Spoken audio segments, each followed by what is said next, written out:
Zoning Commission meeting to order.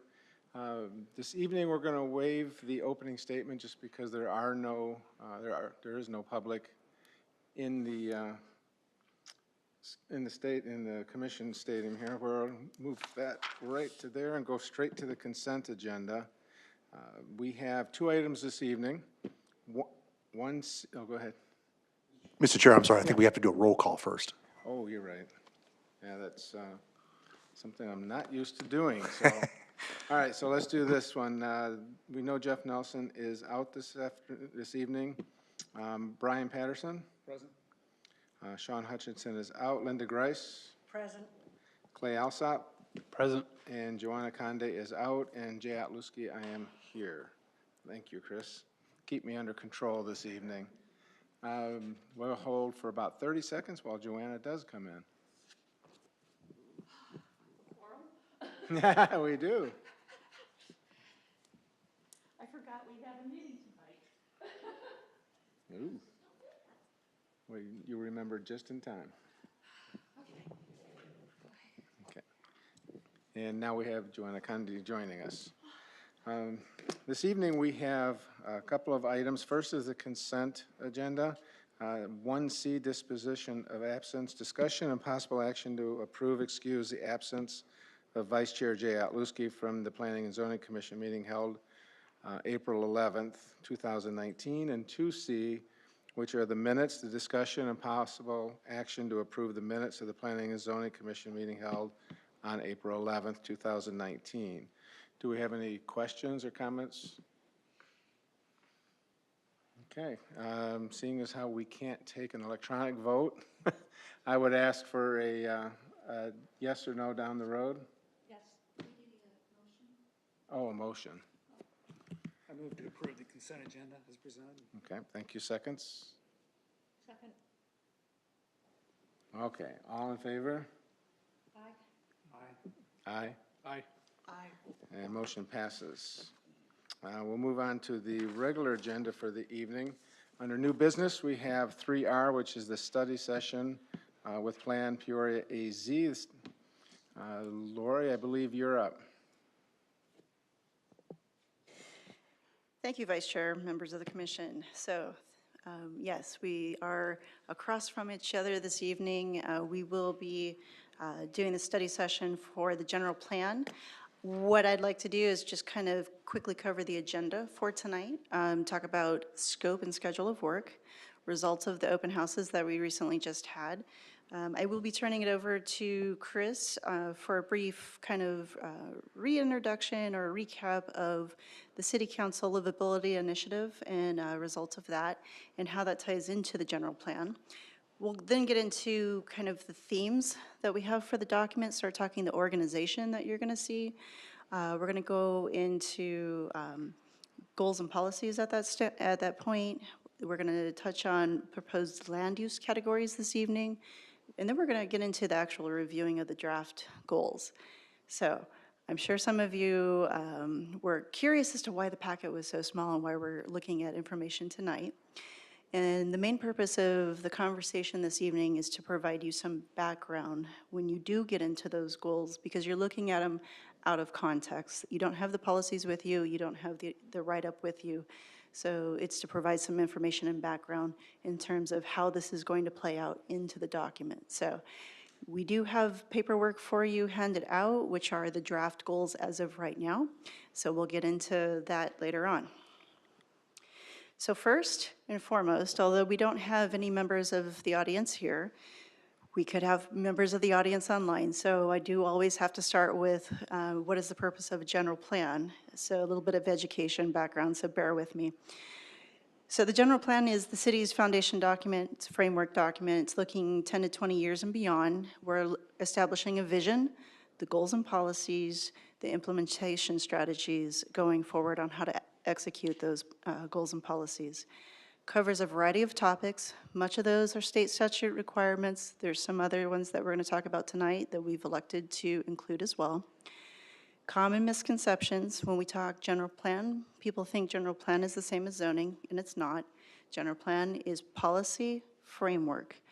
Zoning is always setbacks, building height, and starting to get down into land uses in particular.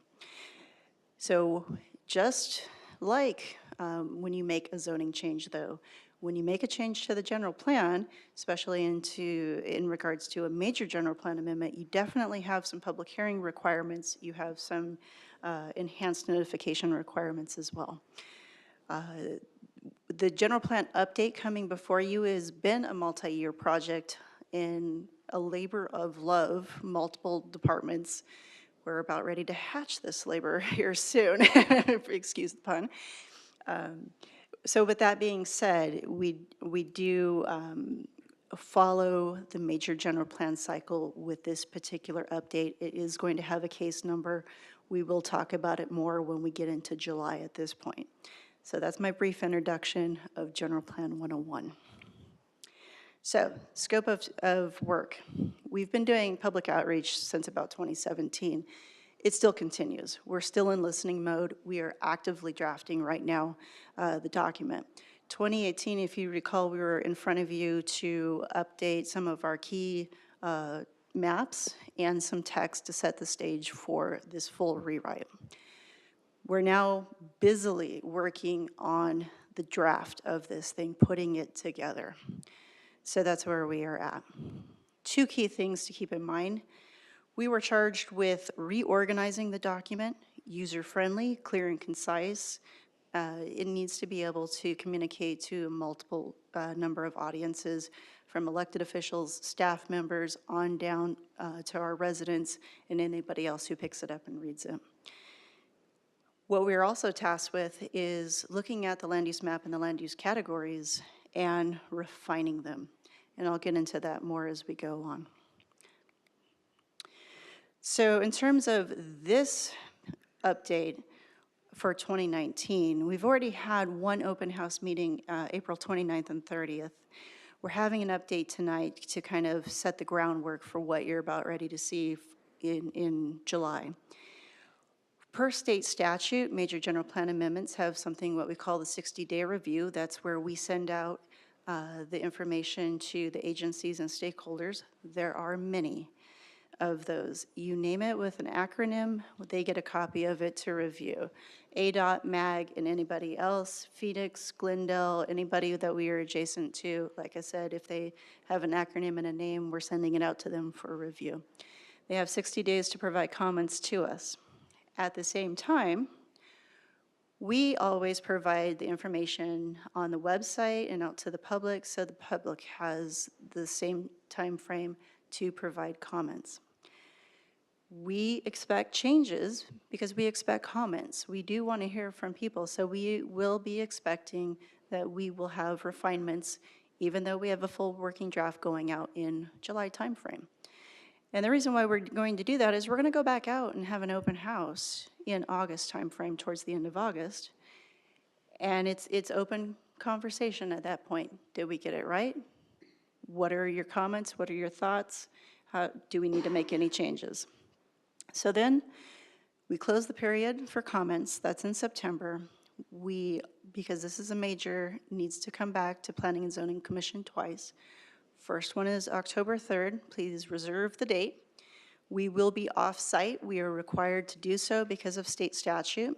That meeting will be a remote meeting, discussion only, no action taken. We will be asking for formal recommendation October 17th on that one. Because the last city council meeting for the year is in November, the one date that we have up there, November 12th, is the date that we shoot for this cycle. We will be asking for consideration by council November 12th. So that's up and coming in terms of milestones. This one is going to be fast moving in front of you. If I could, Lori, just to make a comment too, that, so in looking at the schedule and reflecting on it, obviously there's a lot of work that's being done. There's been a lot of work that's been done. And so we're scooping up all these amendments as part of this year's cycle that will go to the council. But I do want to make it clear though that ultimately, there's going to be further refinements that might need to be made, and so there's still time that occurs beyond this cycle and up until the point where we bring a recommended and completed final draft of the document to the council and ask for them to accept it and place it on the ballot. I mean, we're looking at fall of 2020 rather, to be on the ballot. So they're at the time of the end of this year's cycle and the time that we put it on, formally put it on the ballot, there's additional time to make those refinements that we might need to do. So to quickly recap, open house, did have a couple commissioners, did have a couple council members, but more importantly, we did have, sorry, you guys are important, but we love to hear from our residents as well. We did have 40 residents that showed up between both meetings. What you see on the right-hand side in terms of graphic is the distribution of people and where they all came from in order to come to the open house. We did a recap briefly in terms of results of the 2 community workshops that we did last year, and that helped to form the themes. It informed some of the dialogue and the thought process in terms of what Peoria residents are looking out of the general plan.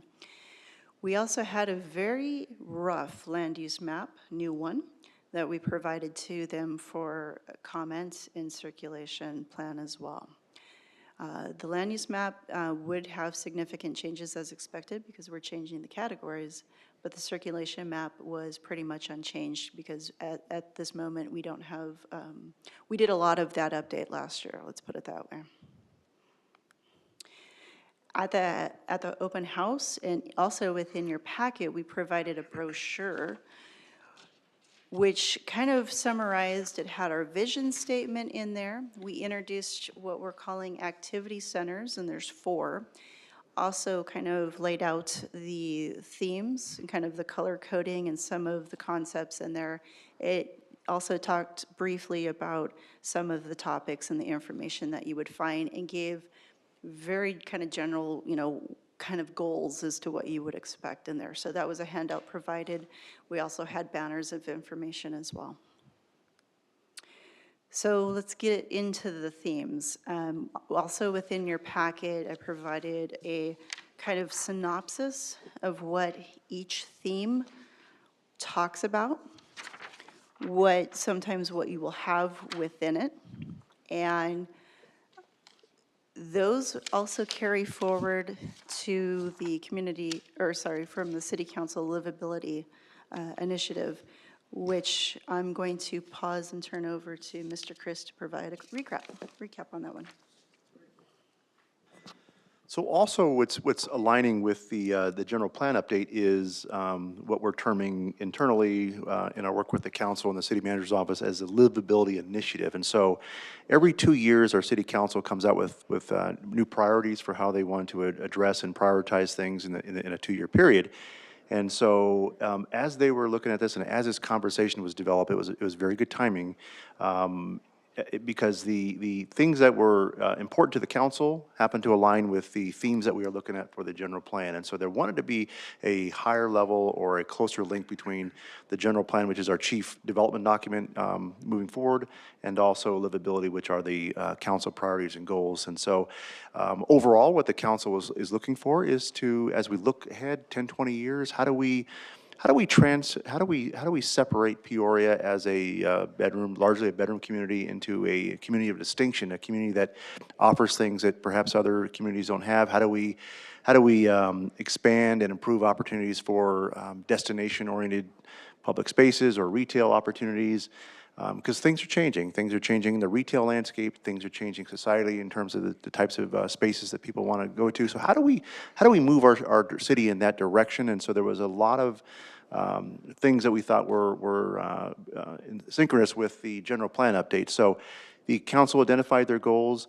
They happen to align in these categories. And so you'll see on the screen here that the 6 livability initiatives or goals happen to have the same names with the 6 themes that we have in the general plan. There is a little bit of difference because in the general plan, we're trying to address not only the growth opportunities for the future, but also specific state plan mandated elements. On the livability side, we're trying to address organizational priorities, service delivery priorities and also council priorities. And so there's going to be some overlap, there's going to be some difference, but largely they fall into those categories and they are there to try to promote those elements. So it happens to be a really good time to have those conversations. So when we lay out the goals, it happens to be a lot of the discussion in the Livability Initiative is kind of threaded its way into the goals as well. So the whole purpose is to really elevate the general plan to its proper place, really as the foundational document for the city. That a lot of times the general plan is looked at as a planning document, or sometimes we focus on just the land use plan. And really, as we've talked about in the past, there's 24 elements. It addresses a wide scope and range of things through city governance. So we're trying to elevate the general plan to its proper place and put it on an equal footing with council goals. So. And this is also a good time to say, if you want to stop and ask questions, it's an open dialogue, so feel free. Yeah, any questions? I mean, I have one. I guess just a clarification, if we're going to city council, or you're going to city council in November, and the vote's a year away, will there continue to be updates and changes through that? Vice Chair, members of the commission, what you'll be seeing as part of this, you'll be seeing this year's updates. We intend to have a lot of stuff, a lot of work coming your way as part of what will ultimately be the final draft of the general plan. Invariably, there's going to be things that we still will need to refine.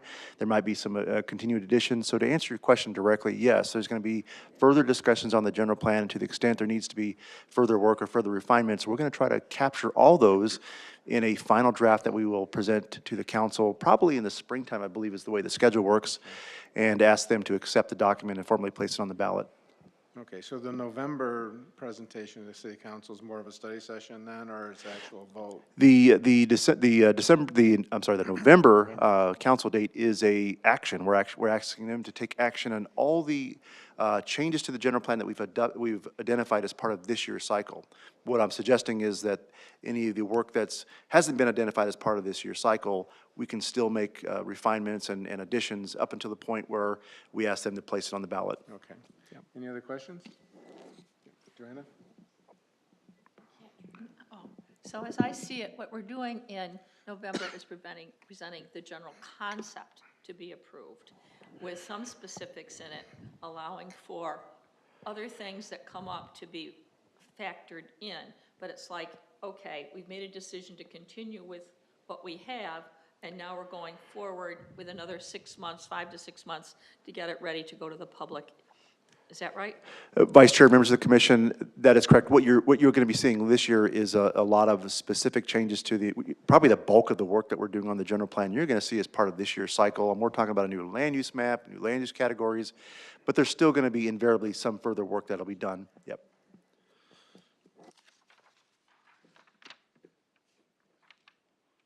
Okay. Okay. He has the opportunity, but he chooses not to. Mr. Cody, would you like to? Sure.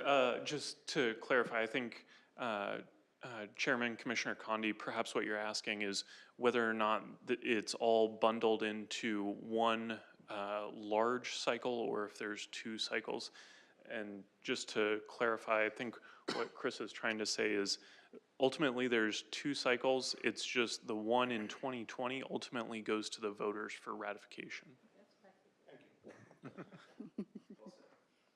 And that's why it's a team effort. So. Yeah, absolutely. That's a big project. Okay, so we've talked about, on the livability side, we've talked about the general plan. So things to note on this particular graphic on the right-hand side, as Chris talked about, we have state requirements, topics that we have to cover. What we are moving away from in the existing plan is each of those topics are a chapter. Those don't make sense because there's a lot of overlap, which is why we have the themes. So that being said, the topics are covered within those 6 themes, but you will see some coordination and some overlap between those themes in themselves. We've also opted to provide some additional topics, and those we are pretty excited about.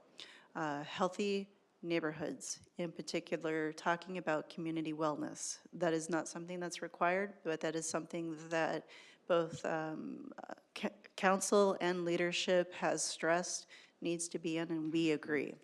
because the health of the community directly impacts what services we have to provide. It impacts our economic viability and sustainability. It ripples throughout. So there is a direct correlation between the community's wellness and our residents and our businesses as well. The other component, we talk about arts, culture, and library. That's enrichment, that's quality of life.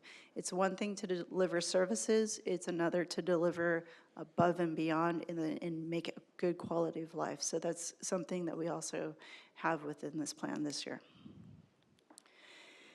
So before we get into the goals and policies, the graphic before you talks about relationships. And this is simply to say, the general plan is not a standalone document. It's not intended to be on a bookshelf, collect dust, and look good. It's actually intended to be taken down, utilized on a daily basis, and it impacts staff day in and day out. And how does it do that? So the general plan sets the vision, it sets the goals and the policies, and we have the themes.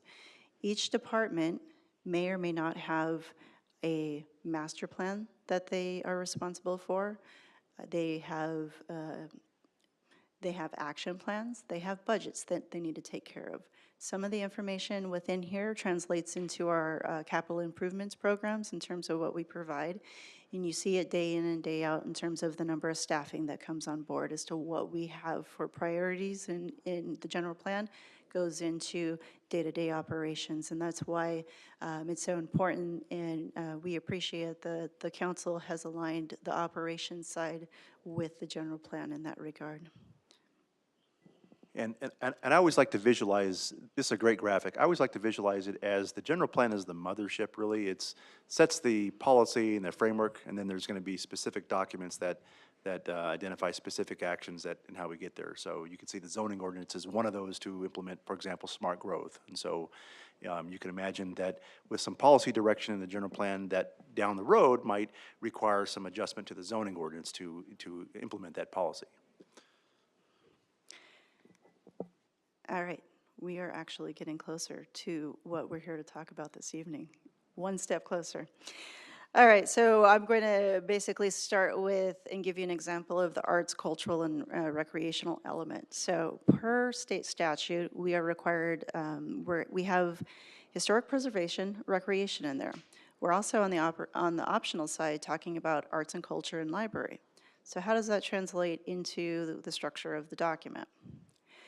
So as I identified earlier, the theme, it talks about the concept and kind of the objective of the theme in there as to what that theme is supposed to accomplish.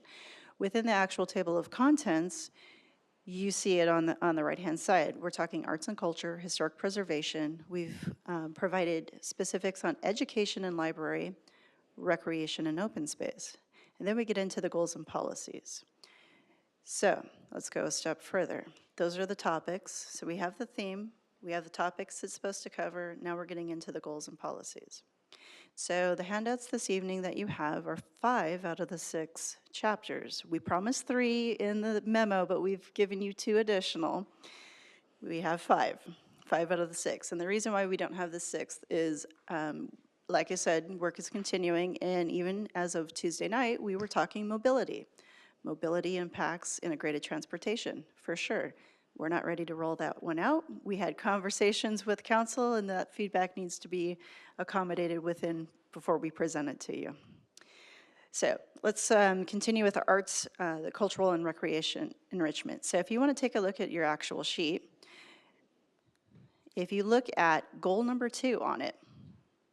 So goal number 2 says accessibility to art. One of the things out of our steering committees and our internal discussions is they like the short kind of what that goal is supposed to be. So it's short and sweet. But they also like the little longer version to kind of help set the framework as to what you're trying to do. So for accessibility to art, it carries on and says, improve livability by increasing accessibility to the arts through a variety of avenues for expression and creativity. So typically when we talk goals, most people in an organization go, where's the timing?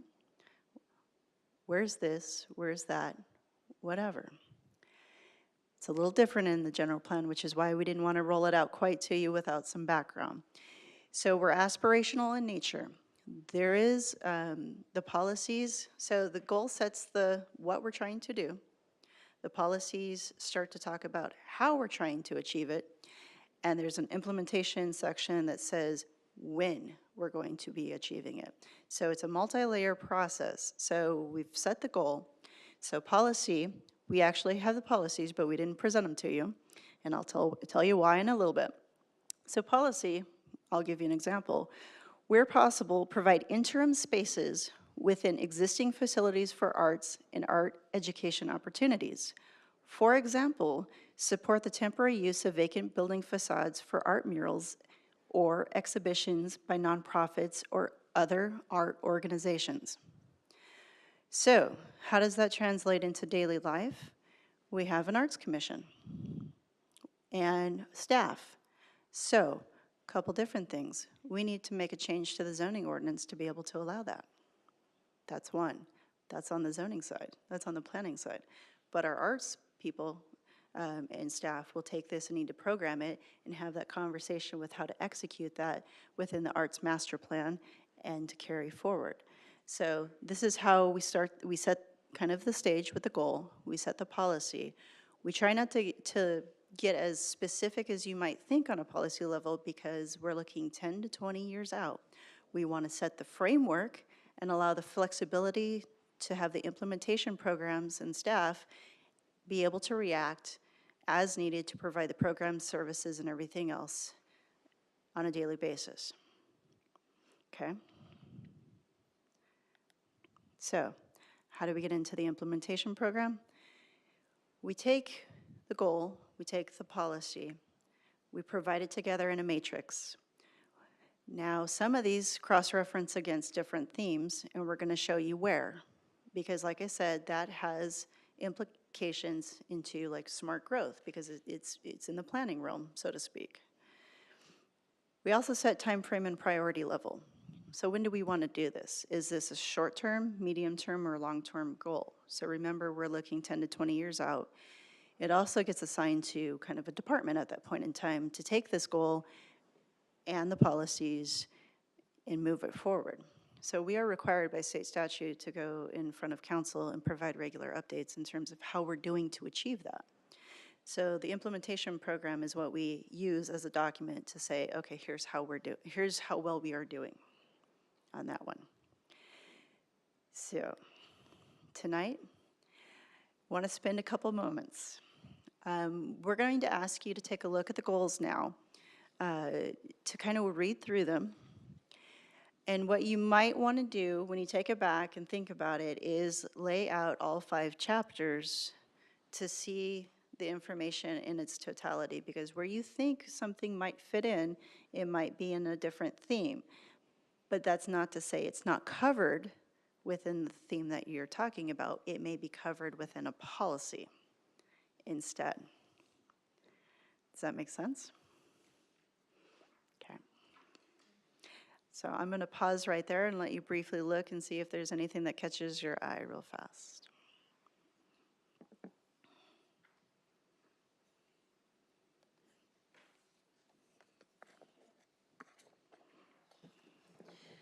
Okay, and I may be speaking off the, I am speaking off the hop, but that's not, maybe I am.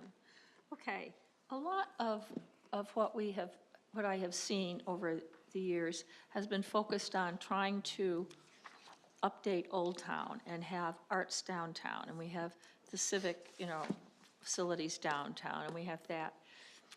And I live a little bit north, and it was north when I came, and now we have but I don't see, there's a tremendous focus on Old Town, but my perception is that as time goes on, the hub of Peoria may be up by Lake Pleasant and 303, and that's where a lot of the things, I mean, it's like we have, you look at, even looking at the map, it's like you have 2 different cities. You have northern Peoria, which is contemporary and moving forward, and you have below the knot in the bag, as they used to call it, where you have the older agricultural older families.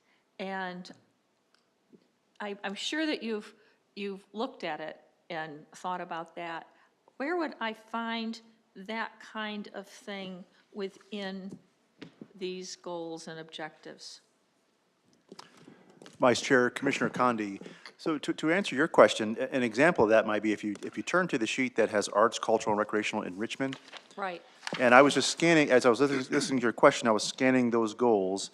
I would look at goal 1, actually, community strengthening through enrichment. Integration of arts, culture, and education as vital aspects of community life, providing enrichment to residents and visitors. We're talking about citywide. So that might be the aspiration. There's going to be a policy that follows. How do we implement that? Well, one way to implement that might be, you notice that one graphic that Lori showed that had the general plan, the mothership, and one of the documents off to the side was a design review manual. So that tells us when we get a commercial project, how might we, for example, work with the developer to integrate art into that development. That might be one aspect of it. Okay. Certainly, the Arts Commission, they have an arts master plan. There might be adjustments to that. So those are ways in which art can be threaded throughout the community. Okay, and the other question I had, and this is it, when you talk about art, you're not just talking about paintings, you're talking about theater, you're talking about music, you're talking about a whole, the arts as something different than like science and things, right? Okay, for example, the Musical Instrument Museum would be part, if that were here, that would be part of our arts program. Am I correct? Something like that? Vice Chair, Commissioner Condi, yes. Art is multiple media, multiple forms. So yes, we are talking performance art, we are talking paintings, we are talking music, all forms of art. And in working with Mary Lou Stevens, who is dynamic and has provided, is a source of information and wealth of just inspiration for us. She's quick to point out, is there ability to do temporary installations in locations and rotate it around the valley? What forms does it need to be? Because she doesn't want it static, she wants it interactive. Do we look at things in parks? Do we look at things in commercial buildings? Do we look at things within the DR and ask developments and projects to set aside land for a future installation of something? And she wants it all. So when you get into the, and rightfully so, because art is in its form both a celebration of culture, our heritage, and everything else, and it ties immensely into it, and it's spread throughout the community. So there's not a one-size-fits-all. So there are a number of policies that talk about that. How do we activate vacant buildings? Do we allow temporary murals and other things to help dress up the area, to maintain that area until a new business comes in? So she's looking at both programming, services, and actual installations in that regard. So simultaneously, or let me take a step back, we have art on campus, but to provide a separate facility in another location is a costly endeavor for the city, and we have to have bang for the buck. So maybe we look at teaming it up with a library installation, or maybe we go one further and have an art installation and a possible satellite library and have it be a multi-use recreational facility at the same time. Maybe we start to look outside of the proverbial box, and instead of bricks and sticks, we also look at it that way. So we're looking at kind of delivering goods and services in a variety of ways throughout the community. Any other questions? I think, I have a clarification in my mind, because I came in thinking of this more as a business plan, where you have specific milestone goals you have to hit, timeframes.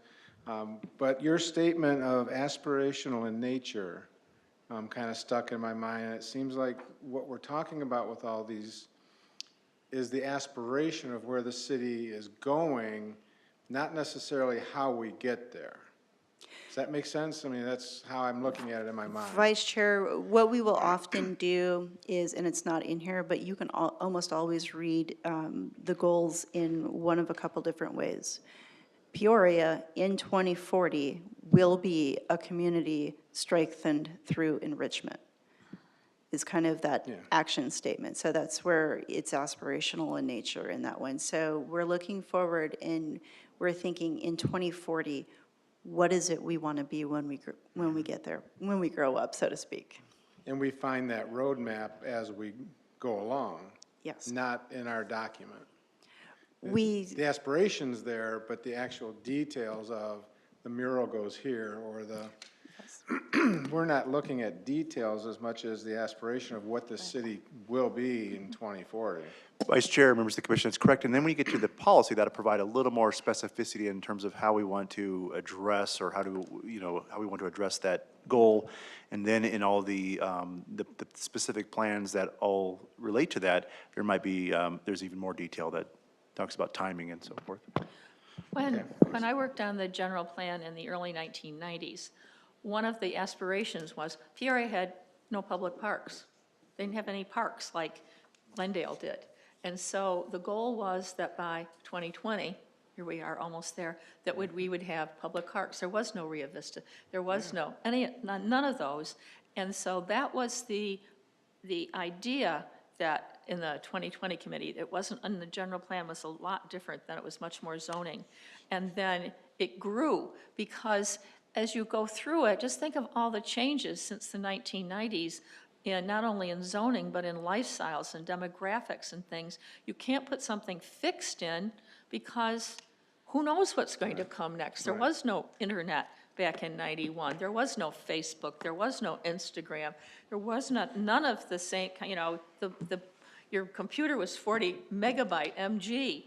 And so the world changes, and then the demographics have changed so dramatically between what the silent generation wants, the baby boomers wants, a couple of stages of Generation X, and then the millennials, who have an entirely different concept of lifestyle and kids and family and everything than we do. So I would imagine it would have to be, this is what we hope for, and we have to kind of go as we go along. We set what we can do now with the opportunity to change as things change that are outside of our limited control or even our knowledge at the moment. Is that the way? Vice Chair, Commissioner Condi, and to your point, and to add a little shape to the comment you made, let's look at the example of parks. At that time, the goal might have been is that we want to improve accessibility to our citizens to public parks. The policy might have been, I think it was, that we want to have a neighborhood park every square mile. Then we have a parks plan that tells us, that prioritizes where those parks ought to be and in what time frame we achieve that. So that's kind of how it works. Yeah, like we didn't have, one of the things that we wanted was to be just like the Indian Bend Wash over in Scottsdale, and then I can't remember the name off the top of my head, in Glendale. We wanted the walkway and a park to follow Skunk Creek so people could take that and walk all the way around. And it became a reality, but believe me, that was just really pretty grim land to develop at the time, and they had to, there were just a lot of steps to take to make it happen. It happened. Okay. Any other statements? Go. I had a question / comment. So I'm trying to, I have questions and comments in my mind, and I don't know if this is the appropriate place or it's further down the road when we get to specific policies. So for example, when we look at arts, culture, and recreational enrichment, and I think Commissioner Condi's comment fits in with my perspective, living probably what's a little bit younger side of Peoria on the far north side, lots of young families, and I look at this document and I say, where's the focus on the arts for the kids? And not that that's being ignored. Is that the type of comment that is further down the road when we get into how are we implementing this? How are we bringing in children and youth rather than maybe, I think, what other people consider adult art? Vice Chair, Commissioner Alsop, it is a great comment to have now, and it's one of the comments that we've heard going in. And so next study session, as we present to you, some of what you see within the policies will formulate the conversation in kind of shaping kind of the box, if you will, The execution portion is in the arts master plan and the developing of the program to put it kind of like boots on the ground, so to speak. So the concept is there, and we acknowledge, and trust me, we will at some point introduce you to Mary Lou, and just have you have kind of that energy surrounding. She will put art anywhere you want for the most part if she can do it. But it is something we look at. And to your point, see if I can remember off the top of my head, there is a particular policy working in collaboration with the school districts and with nonprofits to provide that kind of opportunity to team up with the youth and to have that partnership there, and simultaneously to be able to look at the environment within individual areas and make the call as to what would be an appropriate installation at that point as well. So again, it kind of like the policies will set it and talk about it, but if you see Mary Lou, man, she's like, she's going to be all over it on that. So, is that, when I bring up something that specific, is your response, we're going to address that, just not tonight type of conversation? So Vice Chair, Commissioner Alsop, please provide us feedback, and to the extent possible, some of those particular items I probably will ask to table for the evening. Let us regroup and have the conversation and pick back up next in 2 weeks when you see the policies. And we can talk about it in particular at that point in time, and we can kind of go through specifics if you have questions as to how those policies might be executed within a different document or a program or some other place. Okay. Okay. Okay, that would mean like, say, making a partnership with Peoria School District, and then having the schools that are typically empty in the summer be used for arts programs, for theater programs, for dance programs, for music programs, for all of those things, to use those facilities when they're off time for schools that could be used for a Peoria program. Is that something that would be, conceptually possible, that would bring it up to the district where you have the kids and you have the schools? Commissioner Condi, that's one example of taking the policy and then implementing it through the master plan program. Another one would be in terms of like programming and services, that's kind of on the back half of the conversation. She looks at it, and we've talked about the cultural, the Arts and Cultural Festival that we just had not that long ago in downtown, in Old Town. That's a partnership with the school district. She's looking at another program where some of the students have won the ability to work with an artist from the community to continue that conversation and kind of learn through hands-on partnership. So there's different ways to do it. In terms of on kind of the execution side, we're just setting the goals and the framework to allow staff and the Arts Commission then to kind of build that program up and provide it and be able to alter it as needed down the road. Yeah, and that's kind of when I said, you said aspirational, and I agree. I thought, saying, what does the south end get versus north end, or what specifics can we now start plugging in? I think that just comes with time, and we can't predict the next 21 years and all of the pieces that are going to fall into place in the city of Peoria based on the aspirations, goals of these six categories. Well, 5 tonight, but 6 categories. Any other questions, thoughts? Back to you. So in terms of one of the reasons why we also did not provide the policies this evening, if you've never heard me mention it, I will confess that planners are a wordy bunch. We have a number of goals, but at the same time, other departments as well have passion in what they do. So for example, and this is why it's a work in progress, I'll give 2 examples. The economic prosperity is sitting at approximately 20-something policies. Not bad, you think, right? Yeah. Okay, so the arts, cultural, and recreational enrichment is sitting at 75 policies right now. So part of what we are busily doing is condensing, making sure they have the topic covered, condensing where we can, making sure that, we're clear and concise, because at the end of the day, the plan is only as good as somebody picks it up and uses it. So that's why we're still in refinement mode. So please keep in mind, we are open for feedback, for wordsmithing.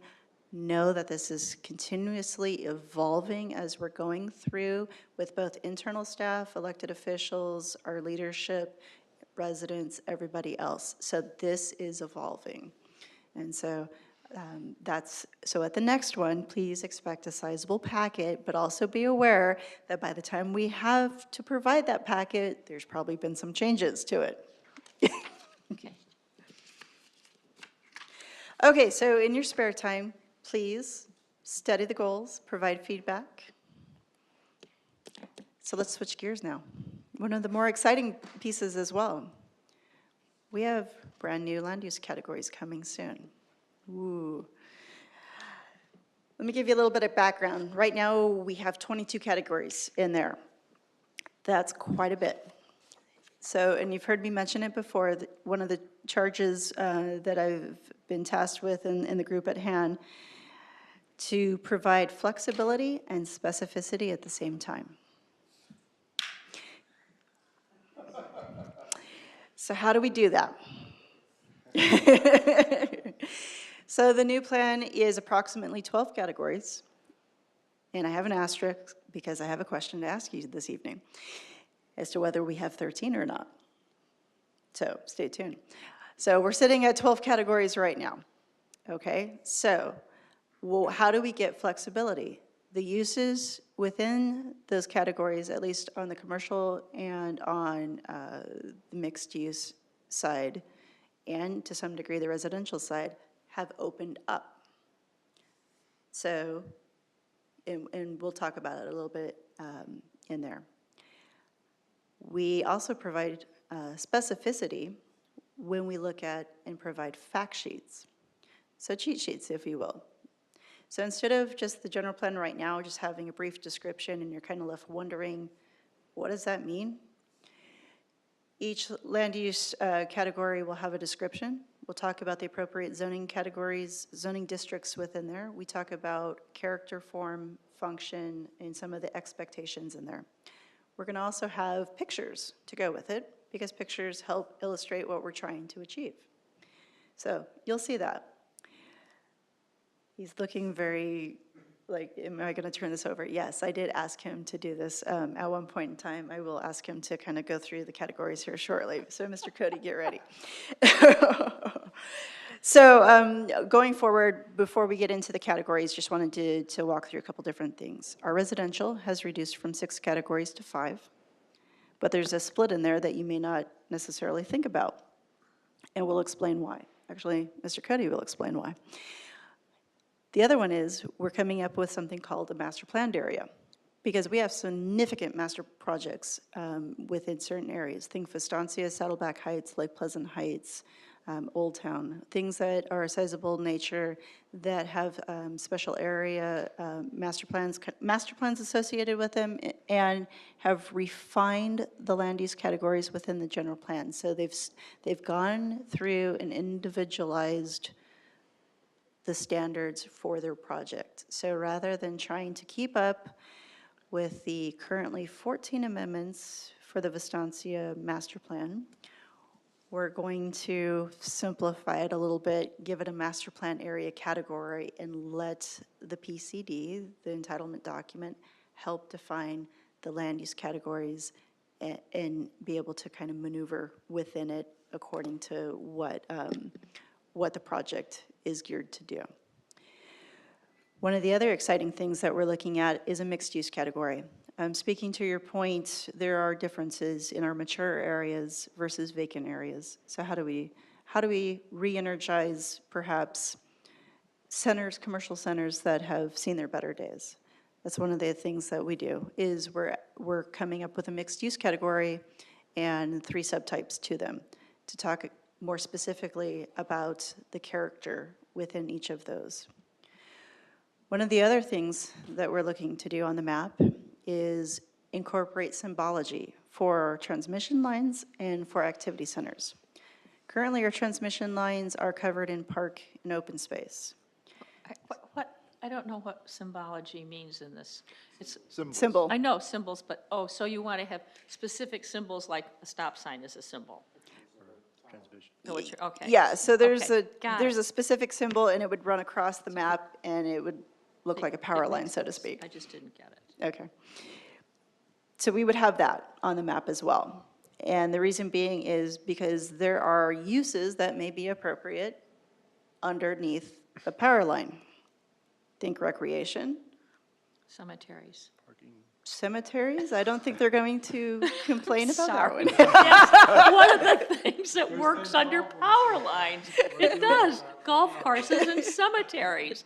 I mean, So parking may be appropriate. You may have some storage, RV storage, boat storage, mini storage, anything that you may not necessarily want to have in another location may be appropriate. So things of that nature. And did you want to add anything to that? Much better than residential. I was just going to add a little bit too. So when we talked initially about the land use categories, a seemingly a paradox of specific but flexible. And actually, there's a reason for it. There was a lot of interest among the council that when we see rezones, that we have better descriptions to our land use categories that provide a little more guidance in terms of what is the character we're looking for, what are some of the parameters of the form, but a little more specific to guide our rezones in terms of deciding whether they comply or do not comply with the general plan. So that's where we're providing a little more specificity, but we still want to operate with a fair amount of flexibility, because this is not a zoning map, this is a general plan map, so we want to be able to, so it does accomplish both things, although it might sound like a conflict there. okay. I have a question about, the Arizona Department of Revenue has a land use manual, and it's very specific in some of its definitions. And are you relating what your land uses are going to be so they will be consistent with that and not in conflict? Because one of the issues that we hear consistently in my business is the difference between a PUD and a condominium, and it's defined in the land use manual, Arizona Department of Revenue's land use manual, and we always refer to it because the assessor's office always says that is the final say on land use. And so I am really hoping that any of the categories that are created end up not being in conflict with either the land use manual, which is defining, or people's perception of what something is, which may be contrary to what it really is. We're giving this one to Cody, I guess. I'll finally speak. Chairman Outluski, Commissioner Condi, I believe what you're referring to with respect to the appraisal world is oftentimes appraisers will have to identify land use categories, as you're referencing, Absolutely. with regard to the Department of Revenue. Those are typically allocated in conjunction with the zoning of the property. So in this respect, Lori's referencing the land use category. Those land use categories will define a range of zoning districts. So even though the nomenclature overlaps, the meaning behind it, at least with respect to the Department of Revenue, is slightly different. So they're trying to refer to the land uses that are permitted as a result of the zoning district, whereas we're trying to identify more of a character and theme that would accommodate certain zoning districts. Well, this is the issue I see. All right, you look up the assessor's office, and I'll give you a specific, and it says it's a condominium, it's a condo, da-da-da-da-da.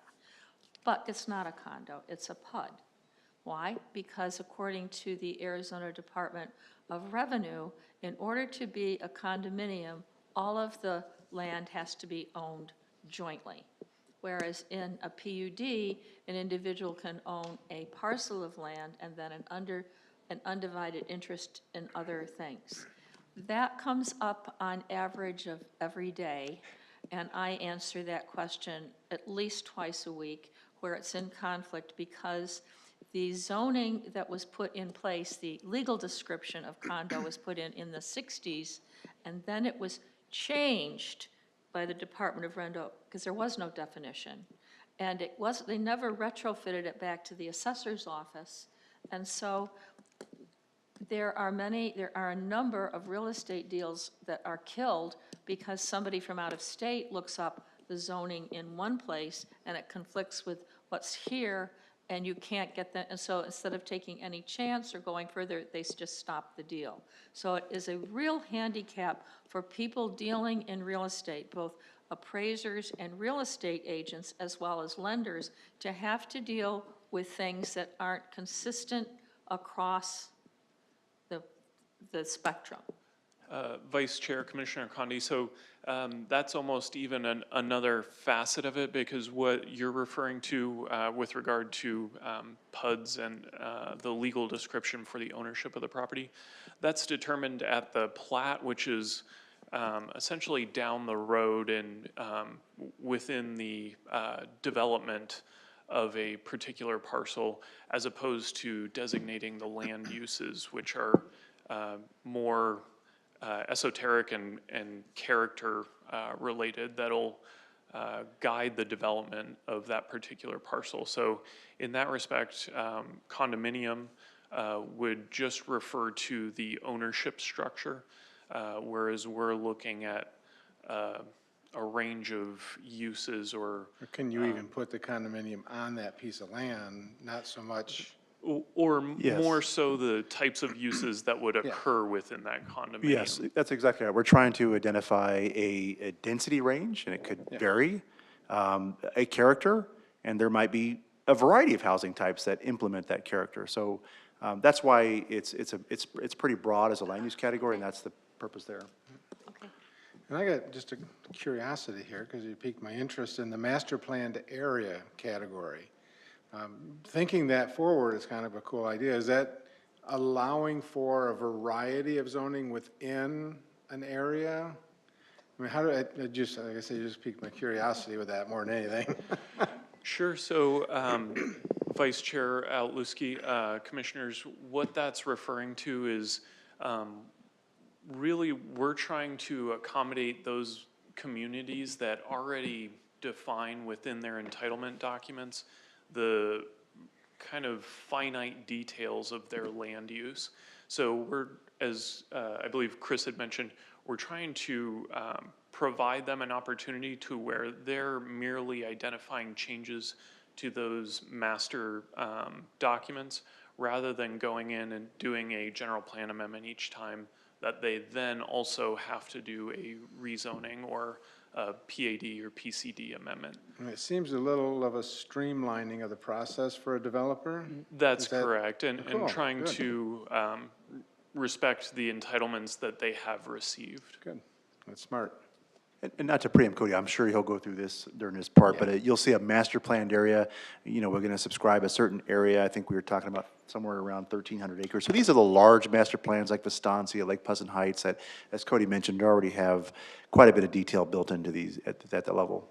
Yeah, good. No, go ahead. I know I'm getting sidetracked here. We had a couple comments on uses in our transmission lines. That would be a conversation I'd be very interested in being involved in. I think there's a lot of misunderstanding about what are appropriate uses around those.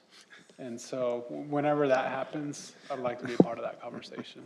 Yep, Vice Chair, Commissioner Alsop, absolutely. And I think what we're trying to do with this general plan update is, whereas in the past, we would showcase a transmission line as park open space, not recognizing that there's other uses that could occur under that. What we're trying to do in the new document is identify any transmission line above 230 kV. So we'll be able to show the large transmission lines across the city. So it identifies a lot of times where there's a change in land use character too. Okay. Cool. All right, so the thing that we've been talking about for the last couple of minutes, here you have kind of a matrix of what we're looking at to transition to for our new land use categories. Basically, we're trying to build in flexibility so that we can provide that specificity that was referenced. But at the same time, when we're providing that specificity, it's in regards to a character that we've defined or shaped within each of those land use categories, or in some cases, as you'll see with mixed use, the subtypes there. So let's take mixed use, for example.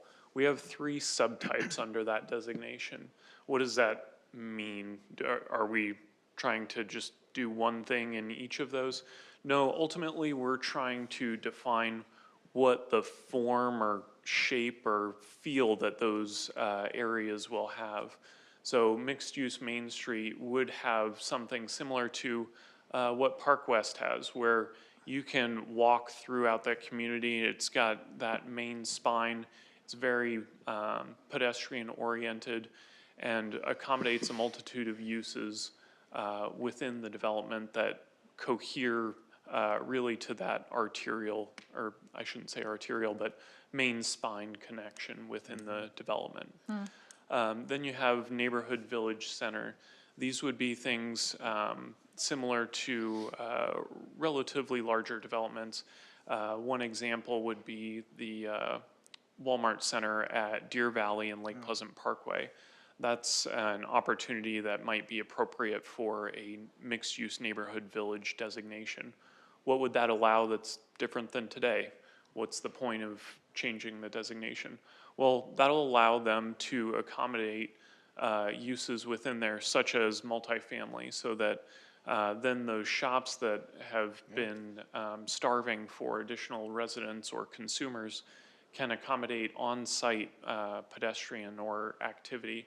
And then in addition, it builds in a theme within that development so that we have an integrated use. It's on a larger scale than something like a Main Street, but it still accommodates integration and a mixture of uses that can kind of feed off of each other and allow the space to grow more organically than if we were to simply piecemeal off sections of a development.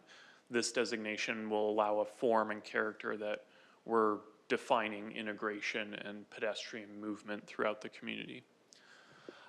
Community district, an example might be the Four Corners that we refer to, Lake Pleasant Parkway and Happy Valley.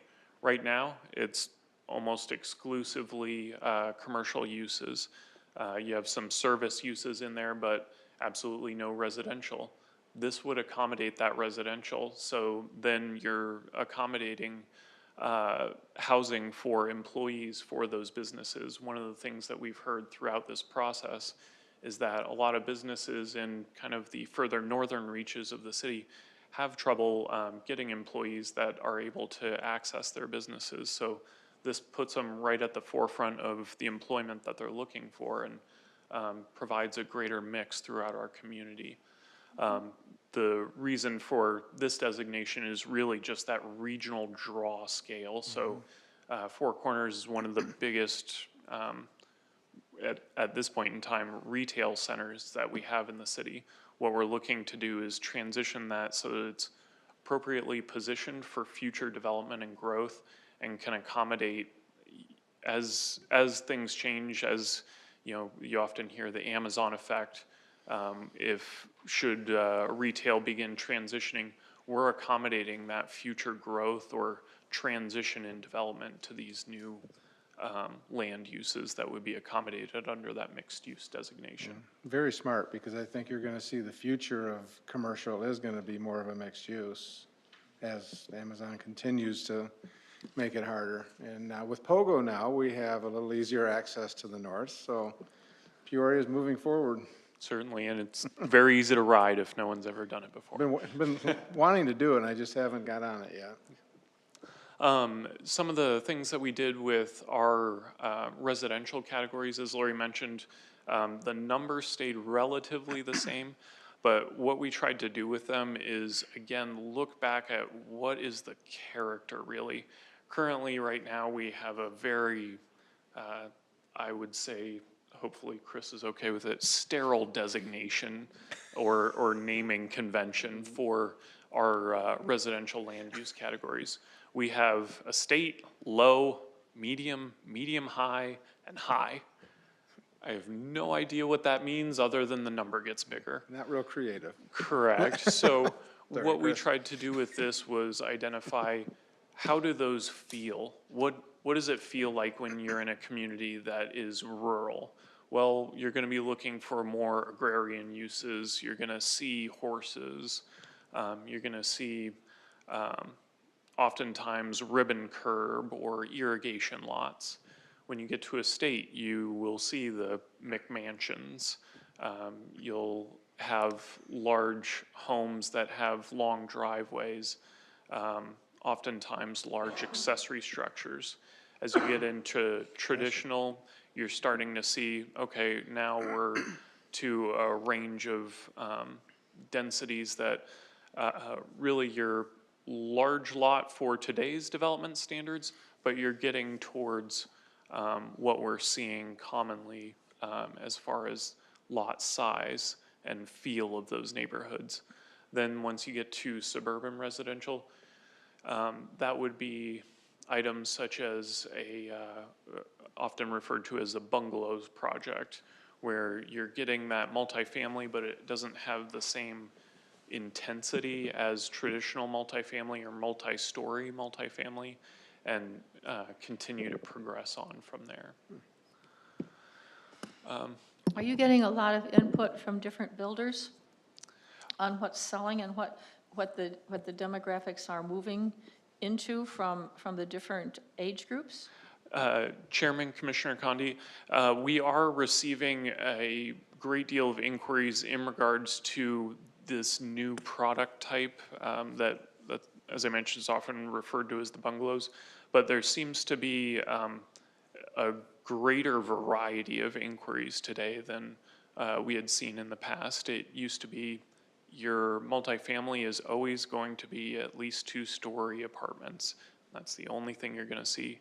Recently, before the commission, you saw a condo project that with the initial submittal had single family with it. They chose to transition away, but provided varying buffer condition along the side to accommodate the existing residential. So we're seeing an expansion in choice, I think, for the residential development within the community.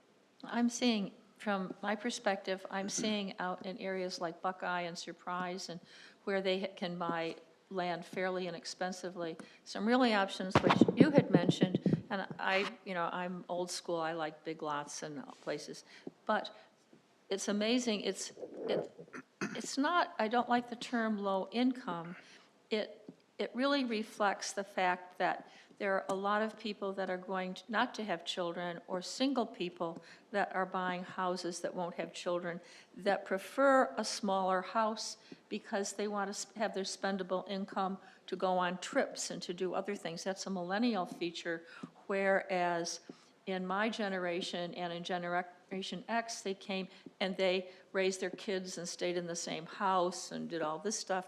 There's a whole different idea of what a house is like for them, a base from which they can spread their wings, and they don't want to take care of the yards, and they don't want to take care of those things. So, but it's not really low income, it's a whole different, it's a less expensive house, but it doesn't necessarily related to the income because of how they want to spend their discretionary money. Is that, am Commissioner I- Condi, great comment. We like to call it lifestyle choice. People have Yes. different lifestyle needs and how they want to live. Yeah, I mean, Yeah, I love that you've covered it all in this, and I do like the descriptive aspect of it, too. yeah. RM1, I've always wondered, I can get R16, but RM, I've always wondered where that ever came from. Ours always residential and multifamily. Multifamily, but then they say it's multifamily, but typically, it's not multifamily on it. If you look at the zoning, it's often single-family or a duplex, and you're going, wait a second here. It's not like multifamily like you think of an apartment building, it's something else. And so it gets very confusing. Chairman, Commissioner Condi, that is one of the quirks of our zoning ordinance. At one point in time, we had accommodated single-family residential within the RM1 zoning district. At a period in time in 1996, we chose to move away from that. And so the plat recordation kind of holds that vesting right. Yeah, it's just, I had a comment on the housing.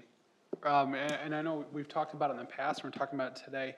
If anybody wants to do anything that I would say is outside of what the norm is they see right now, they get just a huge headwind from the neighbors.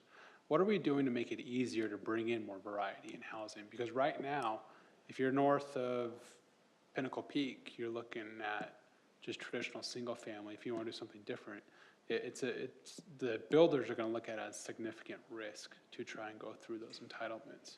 Now, what are we going to be doing to make that easier for them to accomplish? Chairman, Commissioner Alsop, so we're not looking necessarily to change the designation for particular properties in order to accommodate specific developments. What we're looking to do with this is provide opportunities that we're accommodating a range of future options so that we can identify a character and what fits appropriately together. Ultimately, our question is always context.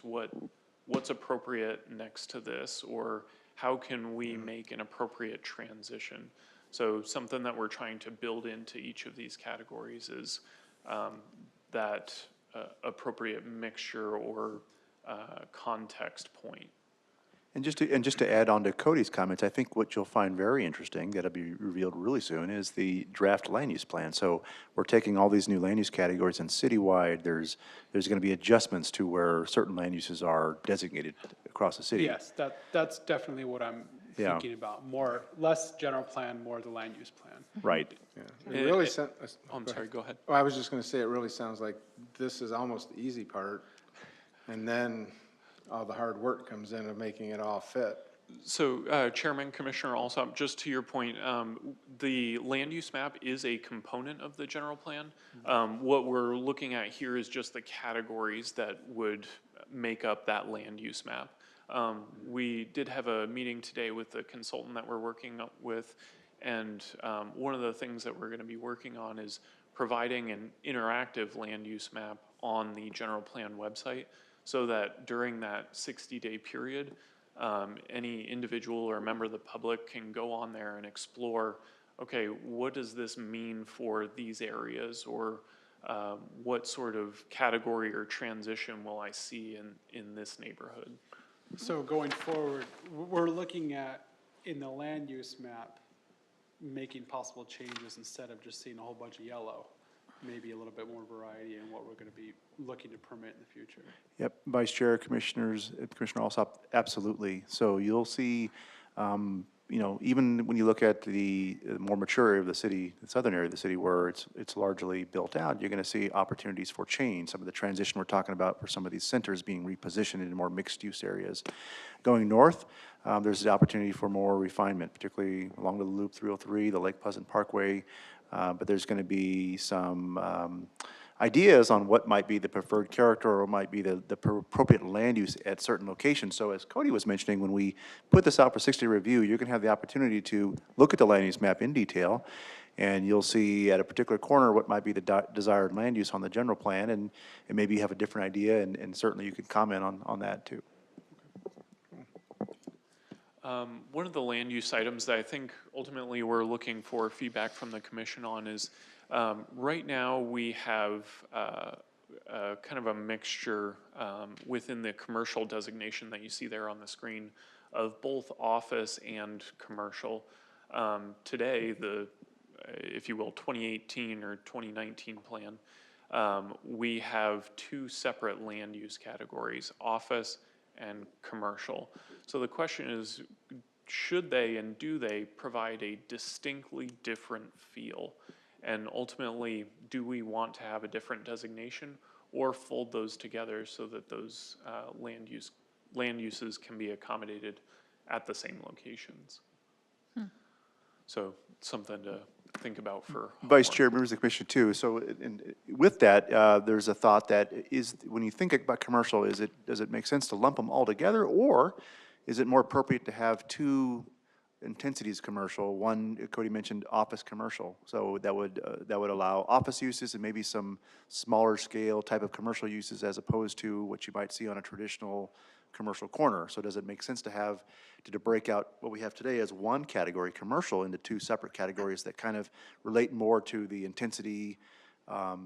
Office commercial might be appropriate at some of the smaller corners or, along certain areas. So that's something we certainly want feedback from the commission on. Well, it seems to me that, when you look at a town, I came from upstate New York, and when you went into a village or a town or a city, you would have buildings that maybe have a dentist office either on the second floor or even on the first floor or something, and then a dress shop next door. And it was mixed because otherwise you're focusing, people either have to go shopping or they have to go to an office.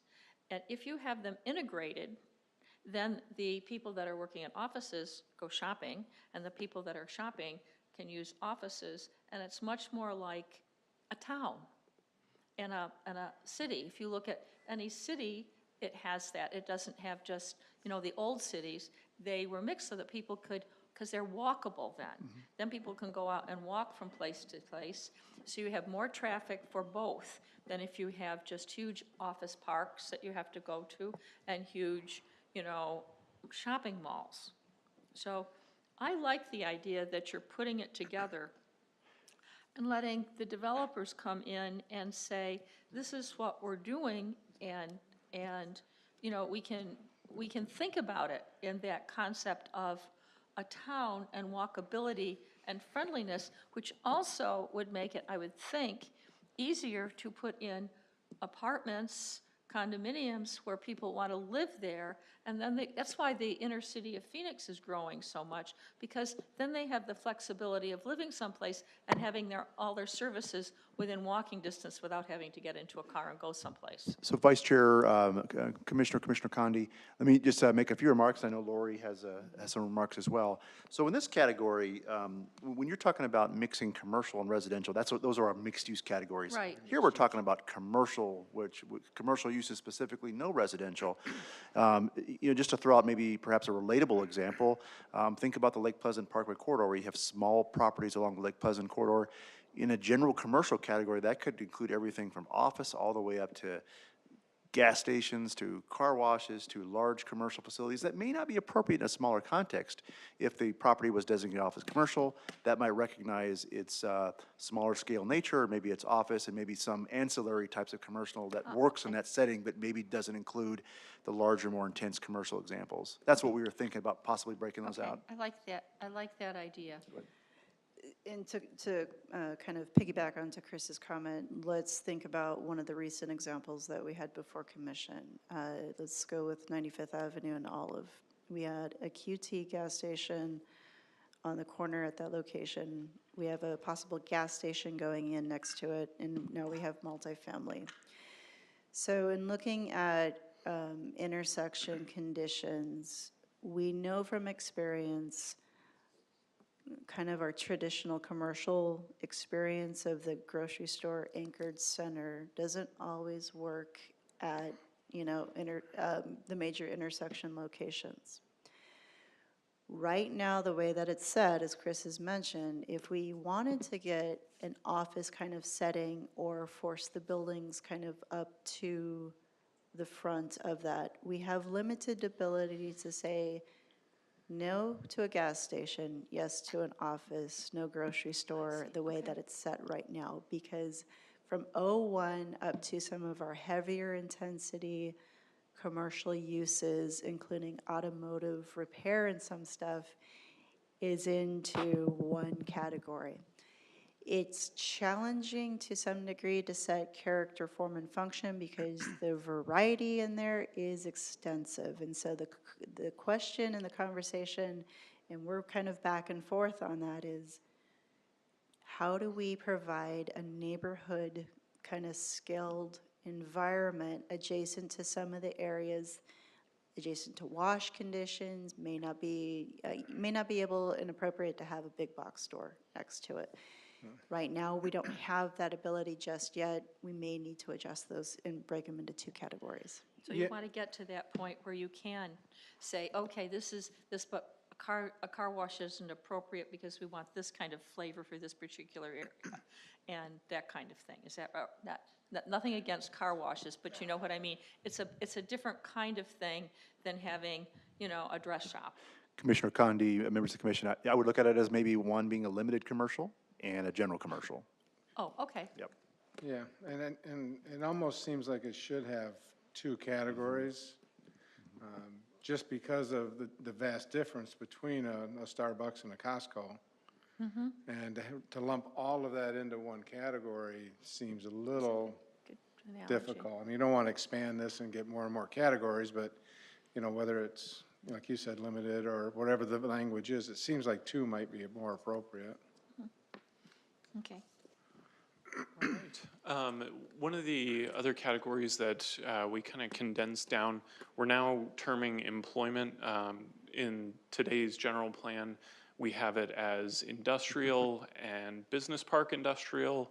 We also have business park.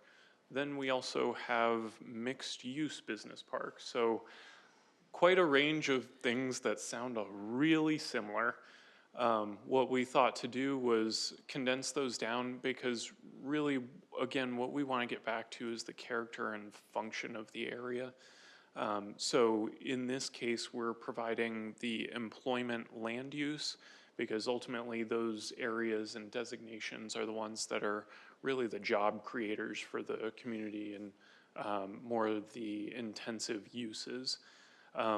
With that, we have two subcategories, if you want to view it that way, that provides a little bit of distinction between your heavy manufacturing, industrial type use versus more of the intensive commercial. So C4, C5, BPI would fall into business park, whereas your I1, I2 would go towards the industrial side of employment.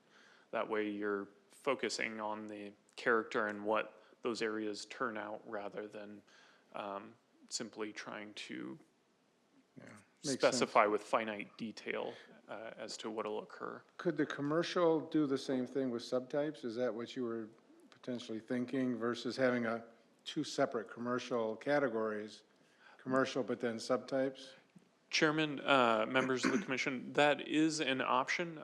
One of the things that we had talked about for commercial was a separate designation, but it's certainly something that we can explore as to whether or not it becomes a kind of two-class subtype or if they're two distinctly different Yeah, categories. 'cause you did it under employment, it makes sense, and then immediately I thought, without expanding categories, you could put subtypes in, and Vice Chair, if I may, I will pitch Cody's idea of, Just say yes. just say equal Yes. opportunity here. So we did explore potentially doing subtypes. Now, pros and cons. From a mixed-use standpoint, you're into pretty heavy intensity, and you know you've got a residential and some sort of commercial or employment category mixed together within those areas.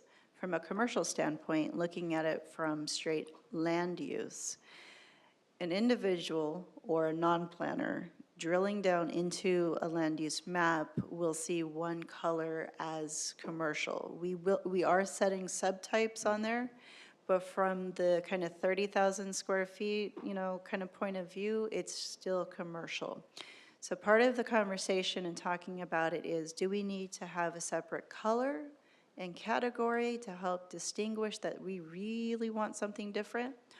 Or do we go to the subtype route? So in your minds, is there enough of a distinction in character to separate into colors? Or do you think that we can achieve it and can convey it clearly through subtypes? We yes. need turquoise. Turquoise isn't on Cody the said map. yes, so the answer is yes. So that's the next color, turquoise.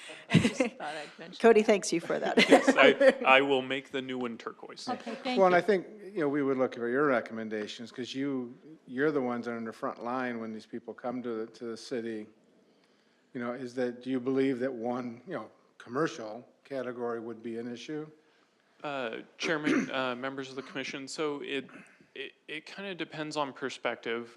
One of the things that we try and do is empower the citizens to be able to access information even if city offices are closed. So if a citizen is looking at our interactive map on our website and they're trying to identify, what does this mean? Is it employment? Is it industrial? Is it business park?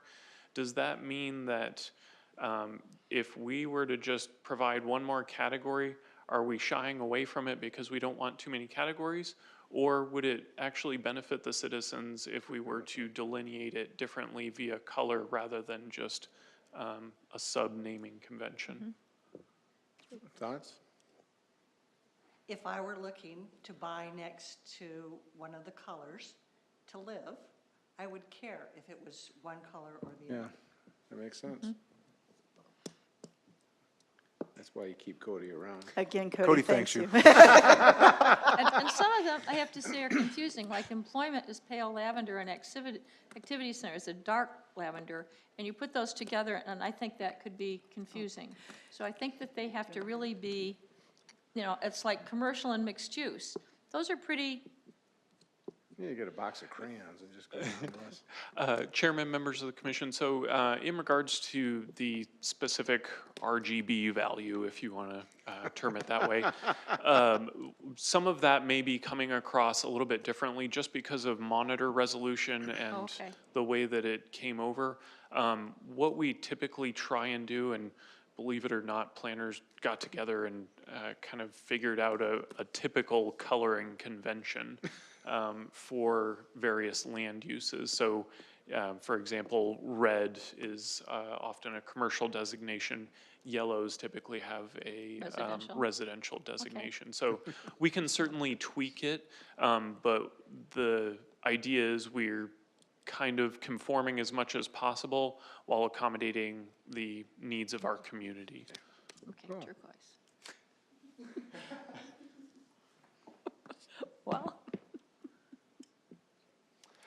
And I guess just one final note in regards to the categories. As you can see at the bottom there, we're calling out certain items of distinction for symbology. So Chris had mentioned power line corridors would be displayed via symbology. Some of the other things that we're looking to do on here via symbology would be things like transit corridors. So Loop 303, SR 74, Loop 101. Then activity centers, which are the areas that really define the community and have a distinction of high intensity and a variety of attraction for the community to attend, would be those items that we would designate as activity centers. So sensitive lands would simply be items of either archaeological significance that we want to ensure and protect, or areas such as hillside in excess of 20%, which ultimately really isn't visible, or I'm sorry, really isn't buildable, but it's highly visible, and we want to protect that within the community. So that would be the designation for sensitive lands. So to tag on to what Cody is saying, from the activity center standpoint, we are looking at basically a round circle with a purple color in it and the word and AC for it, and it would be tagged on to the area in question. So it's not like you would have the giant purple Barney blob, so to speak, showing up at any particular area. It's by symbology, it would be very specific in that regard. We do talk about sensitive lands as a possible overlay condition. One of our experiments and lessons learned when we tried to put a 20% layer on the land use map, turned it all a color and you lost all of the other wonderful Crayola colors that we had going. So we might present that information in a different map, or we might have a layer that as you zoom into the land use category, then it pops up, because in that regard, scale is everything, and to provide 20% on such a large map, that, and I'm not joking, at least 75% of it turned red because of, depending on how it came in. So kind of a lessons learned, that won't actually be on the land use map, but it will be informational purposes, and we're trying to figure out how to incorporate it in as we go along. What's, on number 12 for public uses, and you say all zones? Are you suggesting that all those public uses are permitted within all zones? Chairman, Commissioner Alsop, all public uses are currently permitted today within all zoning districts. What that all zones is trying to identify is that could occur over any zoning district. It's merely trying to identify that a land use will accommodate a future public use or in certain cases an existing public use. If I may, for an example, institutional, those would be your schools.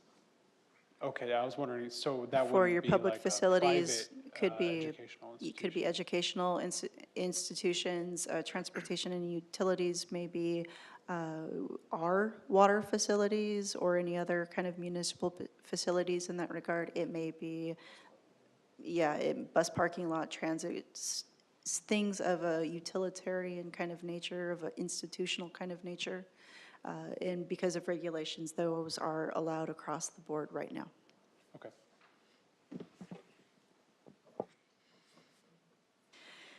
All right, you've stuck with us. Thank you. So Yeah. we're down to the end of the presentation for the evening.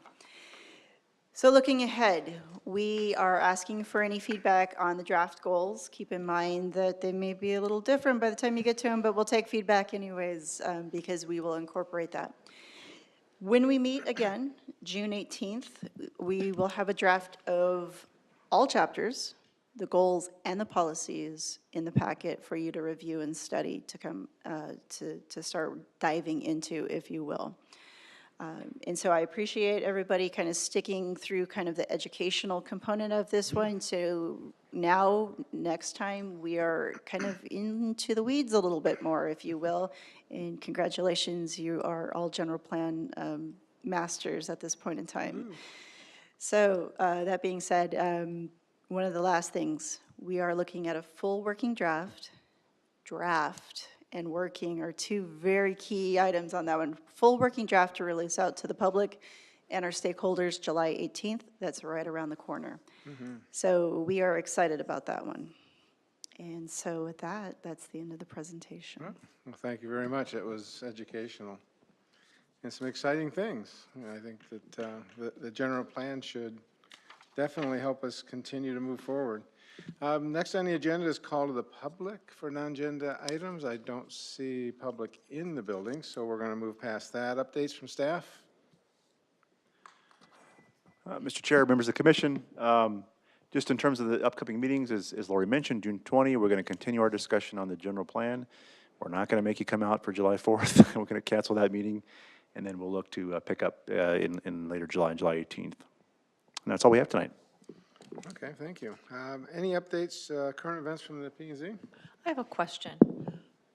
I've been reading the articles in the paper. What's happening with the Edwards Hotel?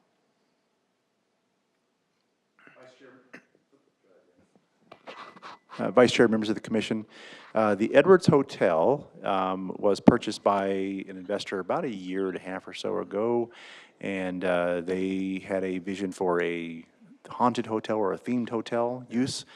They went through a process called design review with our staff, which identified the facade updates that they were interested in and some of the grounds improvements. That design review application was approved by the city. The next step, which is the step they're in now, was they submitted building and construction permits. That's gone through one review, and I believe the first review is issued, I want to say 2 or 3 months ago, so we're just waiting for a resubmittal. Okay, so it's not off, it's just going through they're just slugging through the process. Correct. Okay, thank you. Any other comments? If not, we are adjourned.